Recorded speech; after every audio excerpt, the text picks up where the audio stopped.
আসসালামু আলাইকুম। আমার প্রাণপ্রিয় প্রবাসী ভাইয়েরা, আমার এই ছোট্ট মুখে বড় কথা বলতে চাই না, আপনাদের উদ্দেশ্যে বলি। বাড়ি ঘরে কেউ জমি বেচছেন, কেউ কিস্তি উড়াইছেন, কেউ ব্যাংকের থেকে লোন উড়াইছেন, সৌদি আরব, বাংলাদেশের বিভিন্ন দেশে আছেন, বিভিন্ন প্রবাসে আছেন। এখন আগে কোন দল ছিল না ছিল, সেই দল চলে গেছে। এখন একটা নতুন দল আসছে। নতুন দলটাকে আপনাকে সময় দিতে হবে। কারেন্ট চাই, পানি চাই, বিদ্যুৎ চাই, গ্যাস চাই, সব চাই। আপনাকে ঘর লার্কিও দিয়ে দিব, কোনো সমস্যা নেই। একটা দলের অন্তত একটা বছর সময় দেওয়া লাগবে তো নাকি?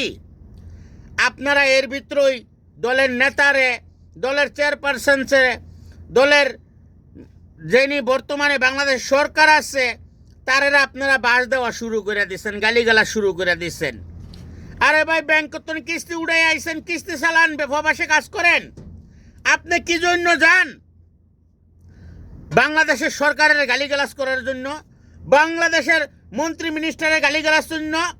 আমার তরমুজ পার্টি থেকে আমি বলতেছি, আমার তরমুজ পার্টি, এই যে দেখেন তরমুজ খায়া টুপি বানাইছি। আমার তরমুজ পার্টি থেকে বলতেছি, কেউ কারো বিপক্ষে গালিগালাজ করেন না। প্রবাসে আইছেন, সুস্থ সবল থাকেন, ভালো থাকেন, কাজকাম করেন, বাপ মারে দেখাশোনা করেন, টাকা পয়সা দেন।